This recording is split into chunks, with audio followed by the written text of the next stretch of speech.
Let's talk Lightyear, taking corporate branding to infinity and beyond. This is Star Command. Buzz Lightyear, do you read me? Buzz Lightyear responding, read you loud and clear. Buzz Lightyear, planet Earth needs your help. Now, just in case I'm totally wrong about the synopsis, the trailer, and all of the individual director interviews about the movie that I've read. And this movie is the straightforward presentation of the film within a film that Andy would have seen as a kid to make him want the Buzz Lightyear toy. Instead of just like that kind of movie, or basically that movie. If it is literally that movie, then all these complaints go away. If it is a standalone that has nothing to do with the rest of the Toy Story movies, then these complaints go away, but my new complaint is that it's just a corporate shill cash grab that doesn't mean anything to me, as a long-term fan of the franchise.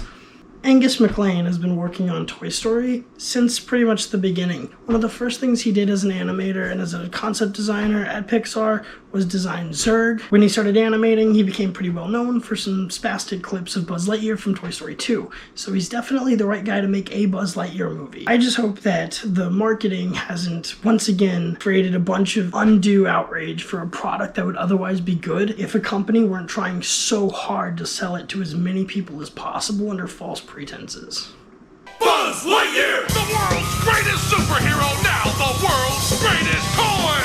Buzz has it all! Blocking risk communicator! Calling Buzz Lightyear! Karate chop action! Buzz Lightyear is the name of two of Pixar's main characters. Buzz Lightyear from the incredibly successful Toy Story franchise of animated films was created by John Lasseter and other Pixar producers and first appeared alongside the Sheriff Woody Ragdoll in 1995. But Buzz Lightyear, the movie character, seemingly created by a different set of producers under the watch of not John Lasseter, but Angus MacLane, who co-directed Finding Dory.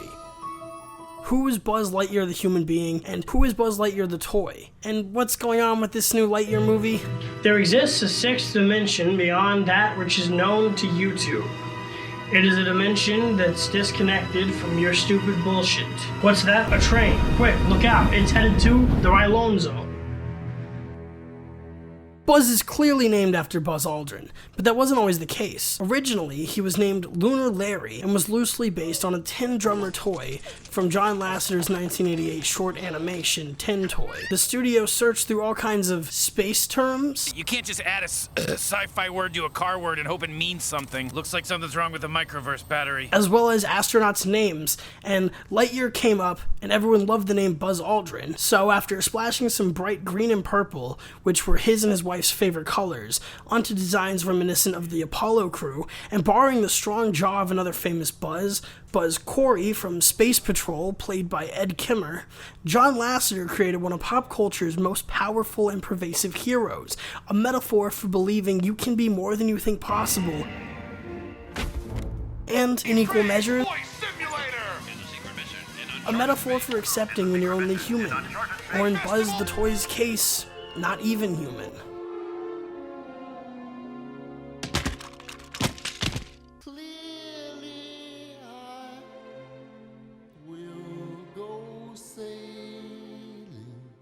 With nearly a year until the prequel hits screens on June 17th, 2022, all we know right now is the official synopsis. We don't know what Buzz Lightyear the human will face in this feature film, but we already know that this larger-than-life story is supposed to occur in the same real timeline as Andy lived and grew up playing with toys of him in. Did Buzz Lightyear the human own a first-run edition of his sentient counterpart? Did he tragically die before the production of the toys or the show made in his image? Did Buzz Lightyear, the person, inspire millions of children like Buzz the toy did in our real world? Why did Angus MacLane even make this movie? I'm remiss to judge the unknown elements of this film, but I'm incredibly invested in seeing the film when it releases. Let's read through the official plot we've been given before I take a look at some of the reasons I think this movie is simply a cynical cash grab by a company that already boasts a staggering 26 attempts at recapturing the joy we all felt watching the original Toy Story for the first time.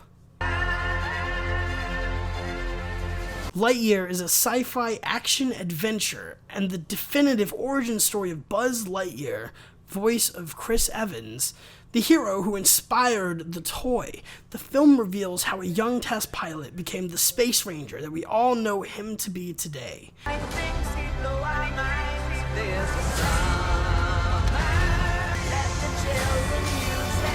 Let all the children boo. Which means that, sketchy phrasing at the end aside, this is not a prequel movie about the Space Ranger that we all know today. It's about an entirely new character that we've never met. And?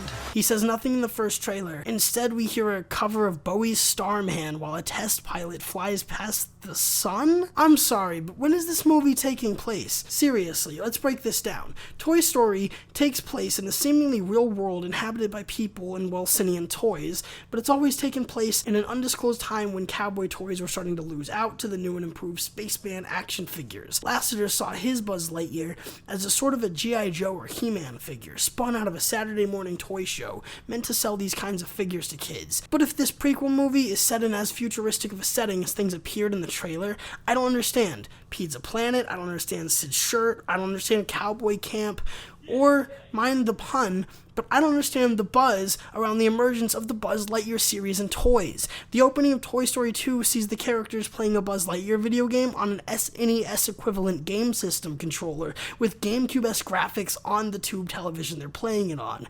And later in the movie, we meet the toys based on the game, based on the show that Buzz was based on.